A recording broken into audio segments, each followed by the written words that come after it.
Hello, everybody. What's going on? Name is Joseph. I'm going to be your low budget host of the day, and we got an interesting story for this week that I want to cover. It is something that affects me directly, and I'm sure as a lot, it will probably affect a lot of you individuals out there who are Methodist. So this is this is going to be a very interesting topic. Anyway, so hope you guys are having a good time. Please remember to like, share, subscribe to this channel, and let's just get into the topic. So, initial story: East Texas Methodist churches differing opinions, leading some to split from United Methodist Church. This is from the Tyler Longview KTRE ABC affiliate in Tyler, Texas. The United Methodist Church is at a crossroads with conversations and differing opinions around human sexuality, leading some congregations to leave the United Methodist Church for the more traditional Global Methodist Church. And my personal church right now is in the process of disaffiliating. We will be holding a vote soon with the congregation. So my stance on this is pretty simple. I think that there are certain things that the Bible tells us should be a thing with pastors, and homosexual pastors is not one of them. So, anyways, let's continue with the story. The topic of human sexuality has been around in the United Methodist Church since 1972, when the General Conference added a paragraph to the Book of Discipline stating that, quote, the practice of homosexuality is incompatible with Christian teaching. I agree with this. I'm not against gay marriage and stuff, to be honest. I, however, do not like the idea of it being pushed into the church, and I do not think that churches should be forced to do those marriages. In fact, I'm actually in the camp of just making gay marriage solely a civil union done by a judge. Period, end of story. But that's for churches and states to decide, not me. Anyways, continuing the story, what Dayspring did is we entered into a time of prayer, a time of prayerful discernment, where we met at restaurants all around Tyler, where we could engage in a private yet open way, said Chris Bagley, the senior pastor at Dayspring Methodist Church in Tyler. He said they talked among their congregation about the issue and voted to disaffiliate on July 24th. Sorry about that. That was rough.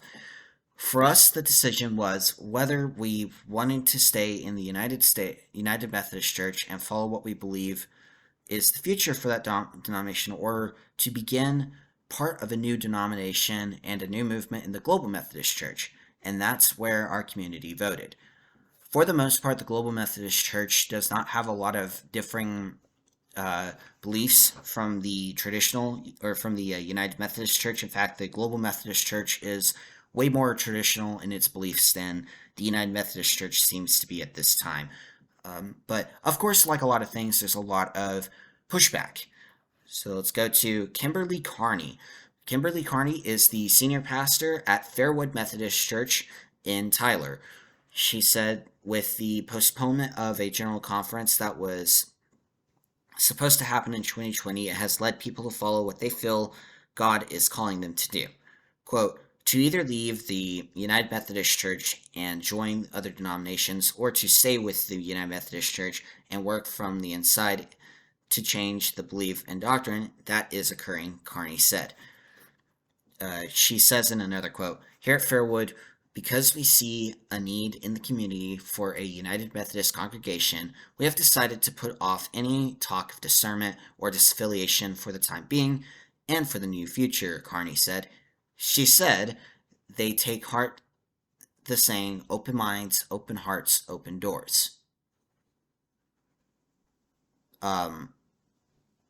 Unfortunately, there's also a lot of verses that say that we should not be of the world.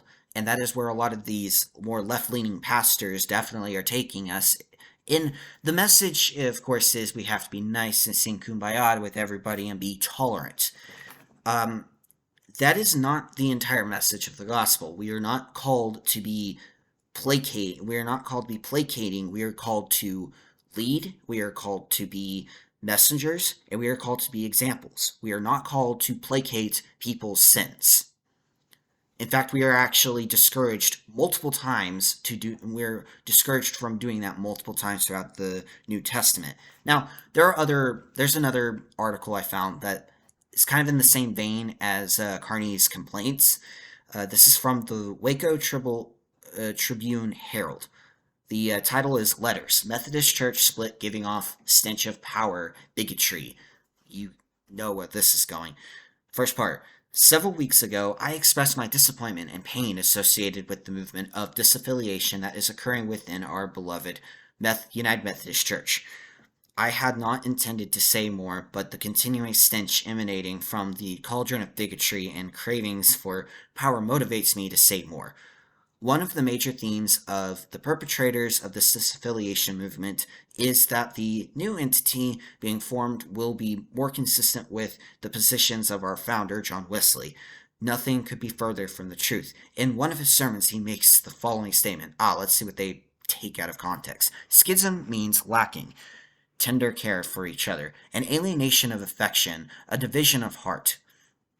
It is evil itself to separate ourselves from a body of living Christians, with whom we were before united, is a grievous breach of the law of love. It is the nature of love to unite us together, and the greater the love, the stricter the union. For the record, John Wesley was talking about marriage. He was not talking about churches. He was talking about marriage. So this is totally out of context. Just saying. Anyways, let's continue with the quote just to see where she goes with it. There's a skip here. It is only when our love grows cold that we can think of separating from our brethren. The pretenses of separation may be innumerable, but want of love is always the real cause. Otherwise, they would still hold the unity of the Spirit in the bond of peace. It is therefore contrary to all those commands of God, wherein brotherly love is enjoined. Brotherly love is not the same thing as us placating the left's sinful desires. In fact, again, throughout a lot of the gospel, there are plenty of verses that are on the contrary. We are actually called to rebuke, too. We are not just called to be, we're not called to be overly nice. We are called to rebuke and teach. We're called to do it in love. So we have to check our motivations before we open our mouths. That's how I would put it. Check your motivations before you say something. Check what you're saying. Is it actually something that will damage somebody's spiritual growth? However, sometimes you need a little bit of damage so you can repair. That is how things go. You need to be able to see where the damage is. And that is where I have issues with people from the left side of things who want to save the United Methodist Church. I think the UMC has made a grave mistake placating the left's woke desires. And I think that going woke was the worst thing our current denomination did. And a lot of other denominations are following that same path. You have the Episcopalian Church doing the same thing. You have the Presbyterian Church also kind of did this too. And it's an issue. It's an issue, and I really wish a lot of Protestant-type churches didn't fall into the trap of being overly lovely and overly loving, and it's not real love. So anyways, so the next article I want to look at, and this is the last one, is where the root of all this came from. UMC bishops in Africa break with Africa Initiative Wesleyan Covenant Association. So, part way down this article, the Religion News Service states, for the past several years, the United Methodist Church has discussed plans to split the denomination largely over differing views on the ordination and marriage of LGBTQ members. In 2020, several bishops and advocacy group leaders arrived at a proposal that would allow individual churches and regional annual conferences to form new expressions of Methodism, committing $25 million to the creation of a theologically conservative Methodist denomination. Again, The roots of Methodism is where the global Methodist Church is going. It is not in our roots to be left leaning. That is an invention of that is an invention of a bunch of misled people who think they know history when they don't. So overall, my opinion on this is pretty simple. I think the United Methodist Church is making a grave mistake, and I do think it is coming from a place of ignorance, thinking that supporting gay marriage has always been a thing for the Methodist Church. It is not. Being progressive, yes, the Methodist Church has always been on the forefront of being progressive in some ways or another.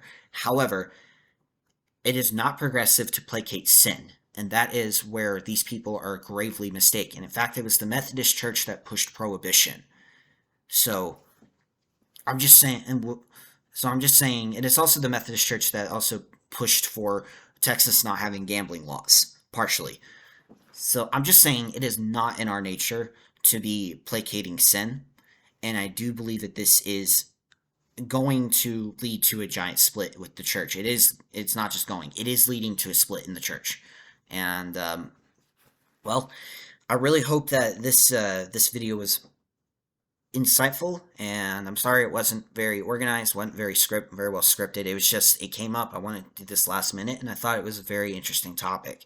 But anyways, I hope you guys have a good rest of your day. Thank you for watching this video, and that is all the time I have. Bye.